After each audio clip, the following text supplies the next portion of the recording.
My sister stole my boyfriend in high school and said, "You were never his type." So I dated her ex a few months later and made sure she saw us together. She still brings it up angrily. I need to get this off my chest. My grandmother, Iridessa, left behind a legacy I can't even begin to unravel. I've spent weeks trying to process what I found, but no matter how many times I replay it in my head, I keep coming back to the same conclusion. She wasn't who I thought she was. And neither is my family. Let me back up. Iridessa wasn't your stereotypical sweet old lady. She wasn't the kind of grandmother who baked cookies or knitted sweaters. She was stern, regal almost, and her presence could silence a room. But she loved me, I know she did. She always told me I reminded her of herself when she was younger. "You're the smart one, Rose," she'd say. "You'll make sense of things when the time comes." When she passed a few months ago, she left me the responsibility of caring for her estate. The family mansion, to be specific. It was a massive Victorian house on the coast of Stonington, Maine. The kind of house that felt alive, like it was watching you when you walked down the halls. I'd spent so many summers there as a kid, playing hide-and-seek in the gardens or reading in the library. But now, standing in that house alone, it felt cold. Empty. My parents didn't want much to do with the estate. My father, Elias, was too caught up in his own misery, and my mother never cared much for Iridessa. My dad hadn't been the same since his business crumbled a decade ago. He used to be this larger-than-life man who built his construction company from the ground up. Then, almost overnight, it all came crashing down. He lost everything: contracts, clients, reputation. It destroyed him. And, honestly, it destroyed our family, too. We always blamed this guy, Gideon Wainwright, for what happened. He was a ruthless businessman who swooped in like a vulture when my dad's company started faltering. But we could never prove it. My dad suspected Gideon had help on the inside, someone feeding him information, but he could never figure out who. Turns out, he wasn't paranoid after all. I didn't think much of it when I first started going through Iridessa's things. She had decades of letters, old clothes, and knickknacks tucked away in every corner of that house. She had always been a collector of everything. I was slowly sorting through it all when I found the trunk. It was up in the attic, half hidden under a pile of moth-eaten blankets. It was heavy, made of dark wood with brass fittings, and it had a key hanging on a nail right next to it. I don't know what I was expecting to find inside, maybe some old family photos or letters from when she was younger. What I found instead stopped me cold. There were stacks of letters, all neatly tied with twine, and every single one of them was addressed to Iridessa from Gideon Wainwright. I almost didn't want to read them.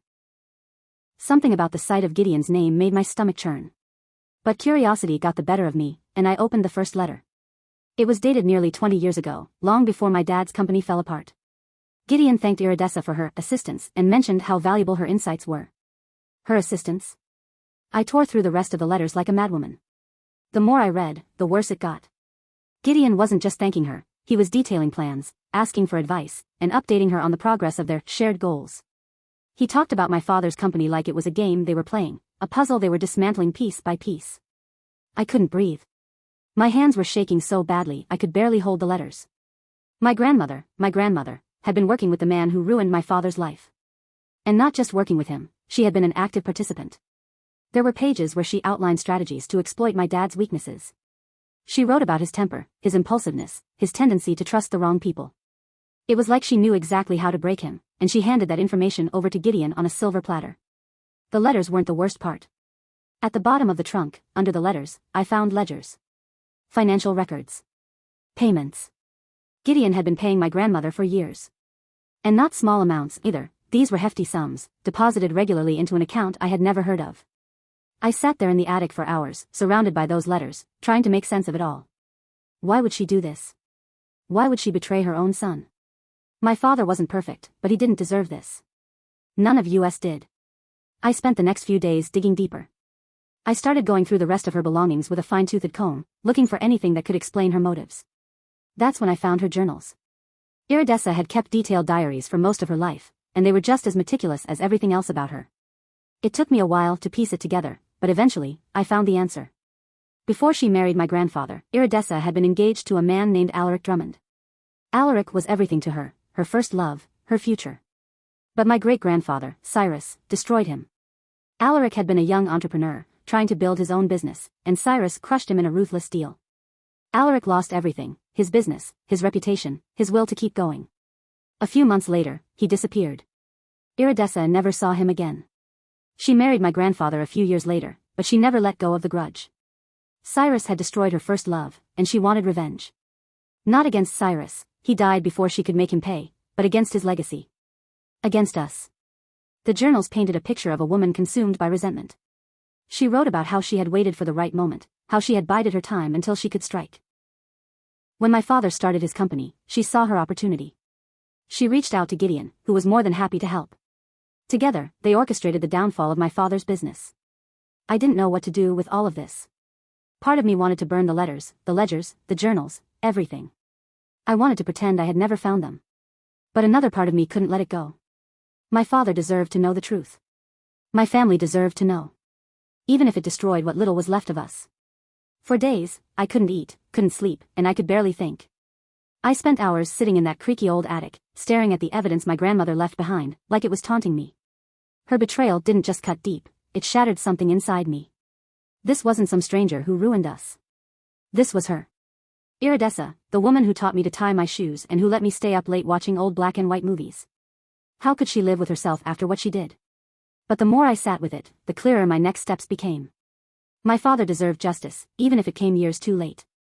My family didn't deserve to rot because of a grudge that didn't even belong to us. My grandmother may have been a brilliant schemer, but I wasn't going to let her win. I decided I was going to do two things: expose Gideon Wainwright and clear my father's name. And if I could ruin Gideon in the process, well, that was just a bonus. I spent the next few weeks organizing every piece of evidence I had.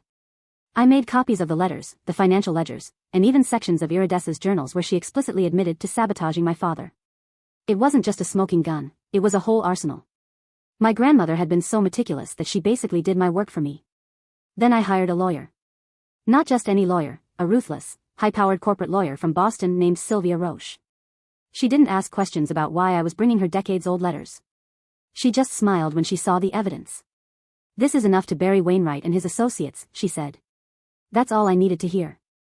Sylvia helped me craft a legal case against Gideon Wainwright, complete with claims of fraud, corporate sabotage, and conspiracy. But I knew the legal route would take time, and I didn't have the patience to wait for justice. I needed the world to know who these people were, and what they'd done, now. I reached out to every journalist I could find who had ever written about corporate corruption or scandals. It didn't take long before one bit. A reporter named Max Helms from the Boston Globe called me back the day after I emailed him. He sounded skeptical at first, but after I shared a few scanned letters and explained the story, he went silent for a moment. Then he said, "Holy shit. This is going to blow up." Max didn't just write an article, he wrote an exposé. When it hit the front page of the Globe, it spread like wildfire. Headlines screamed about the grandmother who conspired with a corporate mogul to destroy her own son. There were photos of the letters, excerpts from the journals, and even a breakdown of the payments Iridessa had received from Gideon over the years. The article painted Gideon as a manipulative monster and Iridessa as a cold-hearted mastermind. The fallout was immediate. Gideon tried to deny everything at first, but there was too much evidence for him to wiggle out of it. Other journalists started digging into his past, and more skeletons came tumbling out of his closet. Within weeks, his company's stock plummeted, investors pulled out, and his name became synonymous with corruption. After the article dropped, I sat my parents down and told them everything. My father didn't say a word as I laid out the evidence. He just stared at the letters with this hollow, broken look on his face. When I told him about the payments, about how his own mother had profited from his suffering, he stood up and walked out of the room. I heard him sobbing in the backyard later that night, but he didn't want to talk about it. My mother, on the other hand, was furious. "That woman," she hissed. I knew there was something off about her. I knew it. She wanted to burn every piece of Iridessa's belongings, but I stopped her. As much as I hated my grandmother for what she did, the evidence was too important to destroy. The hardest part was watching my father grapple with the truth. He'd spent years blaming himself for what happened, thinking he wasn't good enough, that he had failed us. Now, he knew it wasn't his fault. But that didn't bring back his company, his pride, or the years he lost to drinking and despair.